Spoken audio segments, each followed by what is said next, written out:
Verified incident logs. Authentic footage. Pure accountability. Welcome to Bodycam Incident Reports. Hands! Out of your pockets! Drop the phone! I'm waiting for an Uber. I'm on a public sidewalk. ID, now! We got a burglary call. You fit the description. Am I detained or am I free to go? Officer Derek Miller had absolutely no idea that the dash cam of his cruiser and the body camera on his chest were capturing the precise moment his 15-year career began to disintegrate.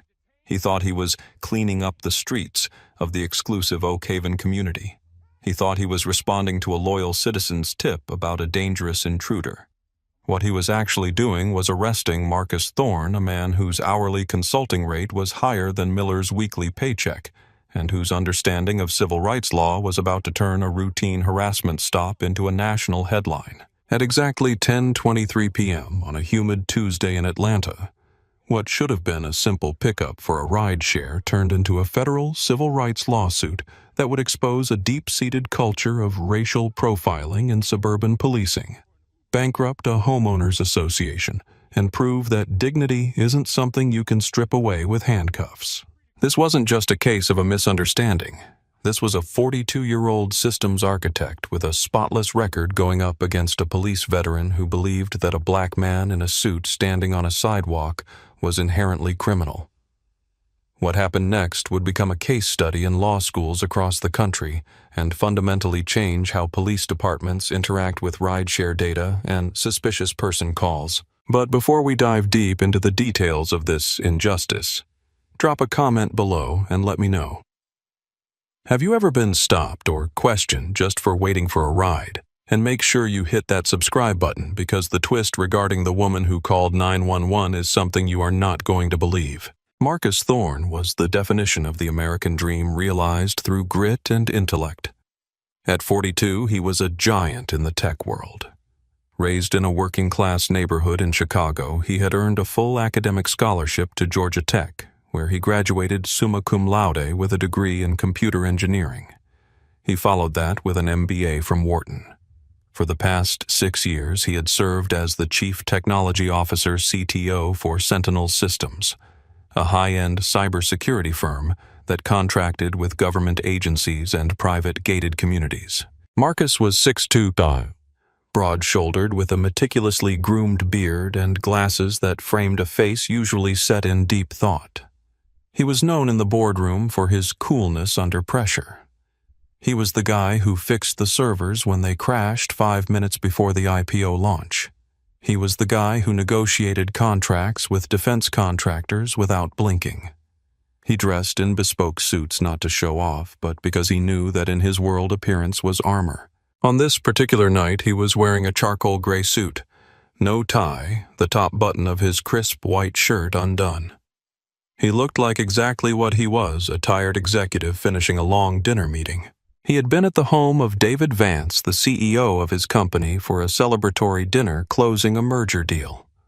David lived in Oak Haven, an ultra-exclusive enclave in the northern suburbs of Atlanta. It was the kind of neighborhood where the lawns looked like golf courses and the silence was heavy. At 10:10 p.m., Marcus had declined a ride from David's wife, insisting he just grab an Uber Black. He wanted a few minutes of fresh air to decompress before heading back to his condo downtown. He walked down the long driveway, stood on the well-lit sidewalk, and checked his phone. The app said his driver, a man named Samuel, in a black Suburban, was 8 minutes away. Marcus stood there enjoying the night breeze, checking emails. He was calm, he was successful, he was safe. Or so he thought. Across the street, the curtains at 405 Oak Haven Drive twitched. Inside that house lived Eleanor Ellie St. James. Eleanor was 58, the treasurer of the Oak Haven Homeowners Association, and a woman who spent the vast majority of her time monitoring the neighborhood Facebook group and Nextdoor app. To Eleanor, safety meant familiarity, and Marcus Thorne, despite his suit, despite his calm posture, was not familiar. She watched him from her darkened living room. She didn't see a CTO waiting for a ride. She saw a large black male loitering. She saw a threat. She didn't look for a reason for him to be there. She looked for a reason to remove him. She picked up her phone. She didn't call the non-emergency line. She dialed 911. 911, what is your emergency? Yes, I need an officer at 404 Oak Haven Drive immediately. There is a man standing on the curb. He's been pacing back and forth looking into cars, and he walked up the driveway of the Vance residence and then came back down. He looks like he's casing the place. He's holding something in his hand, maybe a tool or a weapon. I'm terrified to go outside. Ma'am, can you describe the individual? He's African American, very large, dark clothing. He's just lurking. Please hurry. The Vance family is home, I think, but they might not know he's there. The dispatcher, following protocol but influenced by the panic in Eleanor's voice, coded the call as a suspicious person, potential burglary in progress. 4 minutes later, Officer Derek Miller turned onto Oak Haven Drive. Derek Miller was a cop's cop. That's what his buddies called him. He was 46, a 15-year veteran of the force with a thick neck and a buzz cut. He had moved to the suburbs from a rougher inner-city precinct 5 years ago because he wanted less drama, but he brought his aggressive tactics with him. He prided himself on his instincts. He believed he could smell a criminal, and in his mind, criminals didn't wear suits in Oak Haven unless they were con men or high-end thieves. He saw Marcus standing under the streetlight looking at his phone. Miller didn't see a man waiting. He saw a man plotting. Miller didn't park and walk up. He pulled his cruiser aggressively to the curb, hitting the siren for a quick whoop-whoop and blinding Marcus with the spotlight. Marcus squinted, raising a hand to shield his eyes. He checked his app. The Uber was now 2 minutes away. Miller stepped out of the car. He didn't adjust his belt. He rested his hand on his holster. "Let me see your hands. Get your hands out of your pockets," Miller shouted, closing the distance rapidly. Marcus, startled but composed, slowly removed his left hand from his pocket. His right hand held his iPhone. He held them both up, palms open. "Good evening, officer," Marcus said, his voice steady, the baritone of a man used to commanding rooms. "Is there a problem?" "Drop the phone. Put it on the ground." "I'm not going to do that, officer. It's my property, and I'm waiting for a ride. The app is tracking my driver." "I said drop the phone. You're loitering in a restricted area." "I'm not loitering," Marcus replied, keeping his hands visible but not dropping the device. "I'm standing on a public easement waiting for an Uber. I just left a dinner party at the Vance residence right there." He gestured slightly with his head toward the driveway behind him. "You know the Vances?" Miller asked, skepticism dripping from every syllable. "Yes, David Vance is my business partner." "Uh-huh, sure, and I'm the King of England. We got a call about a guy casing houses looking into windows. Fits your description perfectly." "That's unfortunate, but it's incorrect. I haven't looked in any windows. I've been standing right here checking emails." "Let me see ID, driver's license, now." This was the pivot point. Marcus Thorne knew the law. He had grown up black in Chicago. His father had given him the talk when he was 10. But he also knew his rights as an adult citizen in the state of Georgia. He knew that Georgia has a stop and ID statute, but it requires reasonable suspicion of a crime, articulable suspicion, not just a hunch, and certainly not just a neighbor's bias. "Officer," Marcus said, his voice dropping an octave, becoming more formal, "am I being detained or am I free to go?" Miller stepped into Marcus's personal space. He was 3 inches shorter than Marcus, which seemed to agitate him more. "You're being investigated for suspicious activity. So yes, you are detained until I figure out who you are and what you're doing here. ID. Now." "What specific crime do you suspect me of committing?" Marcus asked. "Standing on a sidewalk is not a crime. Being black in Oak Haven is not a crime." "Don't get smart with me, pal. You're failing to identify. That's obstruction." "That is incorrect. Under Brown v. Texas and state statutes, I am not required to provide physical identification unless you can articulate a specific crime I have committed, am committing, or am about to commit. Suspicious activity based on a phone call is not a specific crime." Miller's face turned a mottled shade of red. He wasn't used to suspects citing Supreme Court cases. He was used to fear. He was used to compliance. "Last warning," Miller growled. "ID or cuffs?" "I'm waiting for my Uber. He is pulling up right now." Indeed, a black Chevy Suburban turned the corner, its headlights sweeping over the scene. The driver, seeing the police confrontation, slowed to a crawl. "Wave him off," Miller ordered. "I will not. That is my ride home." Miller lunged. He didn't go for the ID, he went for control.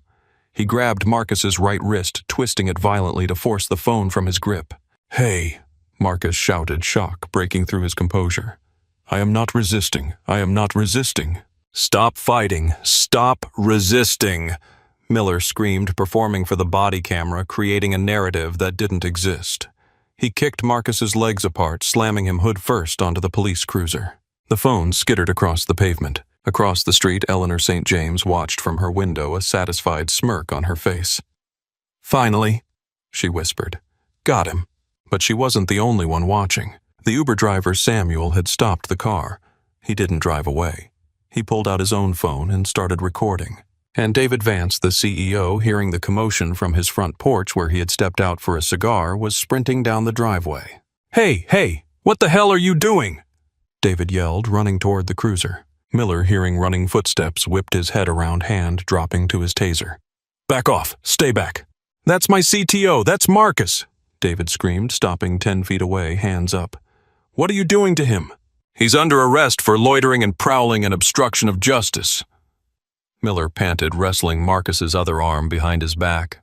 The handcuffs clicked a sound that Marcus would hear in his nightmares for months. "And resisting arrest." "He wasn't prowling. He just left my house. We had dinner," David yelled. "I'm David Vance. I own this house." Miller paused.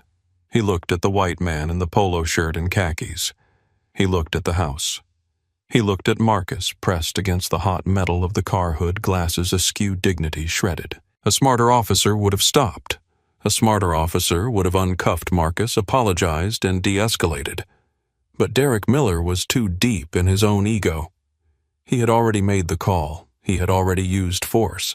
To back down now would be to admit he was wrong, and Derek Miller was never wrong. He refused to identify himself and resisted a lawful order. Miller set his voice hard. "You can pick him up at the precinct in the morning." "This is insanity," Marcus said, his cheek pressed against the cruiser. "David, call Elijah. Call him now." "I'm calling him Marcus. I'm recording this," David said, his voice shaking with rage. Miller shoved Marcus into the back of the cruiser. The leather seats were hard. The cage was humiliating. For a man who managed billion-dollar security infrastructures, being caged like an animal broke something inside him. But it also forged something new, a cold, hard resolve to burn this system to the ground. The ride to the station was silent. Miller typed furiously on his laptop, trying to bolster his report, trying to find a way to justify the arrest. He charged Marcus with loitering and prowling, a misdemeanor, obstruction of an officer, a misdemeanor, disorderly conduct for yelling and causing a scene. Marcus spent 9 hours in a holding cell. He sat on a metal bench, still in his bespoke suit, surrounded by men arrested for drunk driving and drug possession. He didn't sleep. He sat with his back straight, meditating, replaying every second of the encounter, memorizing the officer's badge number 4922. By 7:00 a.m. the next morning, the precinct lobby was crowded, but not with the usual family members. Elijah Vance David's brother was there. Elijah was one of the most feared civil rights attorneys in Atlanta. He didn't just win cases. He dismantled careers. Beside him stood the Uber driver Samuel, who had already transferred his video file to Elijah's paralegal. And beside them was a reporter from the Atlanta Journal-Constitution tipped off by David. Marcus was released on his own recognizance. No bail. As he walked out of the heavy steel doors, blinking in the morning sun, he didn't look broken. He looked ready for war. "They messed with the wrong one," Elijah whispered to David as Marcus approached. The criminal charges were dropped within 48 hours. The district attorney took one look at the Uber driver's video, which showed Marcus standing calmly, hands visible, explaining he was waiting for a ride, and refused to prosecute. The loitering and prowling charge was legally laughable. Marcus had a legitimate purpose for being there, waiting for a contractually agreed-upon service. But dropping the charges wasn't the end. It was the beginning. 6 weeks later, Elijah filed a federal lawsuit in the U.S. District Court for the Northern District of Georgia. Marcus Thorne versus the City of Sandy Springs, Officer Derek Miller, and the Oak Haven Homeowners Association. Yes, they sued the HOA, and that is where this story gets truly wild. The lawsuit alleged violations of the Fourth Amendment, unreasonable seizure, 14th Amendment, equal protection/racial profiling and false arrest. It sought $5 million in damages. During the discovery phase, the legal process where both sides have to share evidence, Elijah Vance went to work with a scalpel. First, he deposed Officer Miller. "Officer Miller," Elijah asked, looking over his spectacles, "in your report you stated Mr. Thorne was lurking and looking into windows. Did you observe him looking into a window?" I observed suspicious body language." "Did you see him look into a window, yes or no?" "No, but the caller said he did." "So you based your probable cause entirely on the hearsay of an anonymous caller contradicting what you saw with your own eyes?" "I relied on the information provided." "And when you arrived, was Mr. Thorne aggressive?" "He was non-compliant." "He was asserting his constitutional rights. Do you consider the exercise of Fourth Amendment rights to be non-compliance?" "He didn't give me his ID." "Was he under arrest at that moment?" "No." "Then he had no legal obligation to give you his ID. You arrested a man for knowing the law better than you do." Then came the data. Elijah hired a data scientist to analyze Officer Miller's stop and frisk history. The results were damning. Over 3 years, Miller had stopped 142 individuals in the Oak Haven area. 118 of them were Black or Hispanic men. Of those 118, only 4 were found to be committing a crime. The rest were delivery drivers, landscaping supervisors, real estate agents, or guests. Miller had a hit rate of less than 3%, but a harassment rate of 100%. But the real smoking gun came from the HOA. Elijah subpoenaed the Oak Haven HOA's internal communications and the records of the security committee, led by Eleanor St. James. They found a private Facebook group chat titled Oak Haven Watch. On the night of the arrest, Eleanor had posted, "There's a thug standing outside the Vance house, probably casing it for drugs. I'm calling the police to get this trash out of here." A neighbor had replied, "Is it the guy in the suit? I saw him walk out of Vance's front door. I think he's a guest." Eleanor replied, "I don't care if he's the Pope. He doesn't look like he belongs. Better safe than sorry. I'm telling dispatch he has a weapon, so they hurry." There it was. Malice. She admitted to lying to dispatch to ensure an aggressive police response. She admitted to racial bias, doesn't look like he belongs. Elijah added a claim of malicious prosecution and defamation against Eleanor St. James personally. The deposition of Eleanor St. James was a catastrophe for the defense. She cried. She claimed she was just a scared old lady. She said she didn't see color. Elijah played the 911 tape where she called Marcus a large black male 3 times in 30 seconds, but failed to mention he was wearing a $2,000 Italian suit. "You saw his race?" Elijah said softly. "But you chose not to see his humanity. You chose not to see his attire. You weaponized the police because you were offended by his presence." The city and the HOA realized they were sitting on a nuclear bomb. The video of the arrest had leaked to YouTube. It had 4.5 million views. The hashtag #WaitingWhileBlack was trending globally. Tech companies were issuing statements supporting Marcus. The city manager called a meeting with the police chief. "Settle this, now, before a jury gives him the keys to the city." The settlement negotiations were brutal. Marcus didn't just want money. He was already rich. He wanted change. The final settlement, signed 14 months after the arrest, was historic. Financials. The city paid Marcus Thorne $850,000. The Oak Haven HOA's insurance paid another $350,000. Eleanor St. James was personally liable for $25,000, forcing her to dip into her retirement savings. The Thorne Protocol. The police department was forced to implement a new mandatory policy. Officers could no longer detain individuals based solely on a suspicious person call without independent corroboration of criminal activity. Waiting for a rideshare was explicitly defined as a lawful activity. Data transparency. The department had to publish quarterly data on all stops broken down by race and the reason for the stop. Body cam compliance. Any officer who turned off their audio or camera during a citizen interaction, which Miller had tried to do later in the transport, would face immediate termination. Officer Derek Miller was fired. Not allowed to resign, fired. The internal affairs investigation bolstered by the lawsuit found he had violated 6 department policies. He lost his pension. He tried to appeal through the union, but the union rep looked at the Thorne Protocol publicity and the viral video and realized fighting for Miller was a losing battle. Miller is currently working security for a trucking depot 3 counties over. Eleanor St. James was removed from the HOA board by a vote of no confidence from the neighbors who were furious that their HOA dues were going up to cover the insurance premiums. She became a pariah in the neighborhood she claimed to be protecting. Neighbors stopped waving. When she walked, her dog people crossed the street, not out of fear, but out of disgust. Marcus Thorne took the $1.2 million settlement and did something extraordinary. He didn't buy a car. He didn't go on vacation. He started the Open Code Foundation. It's a nonprofit that pays for legal representation for young black men wrongfully accused of misdemeanors in the Atlanta area.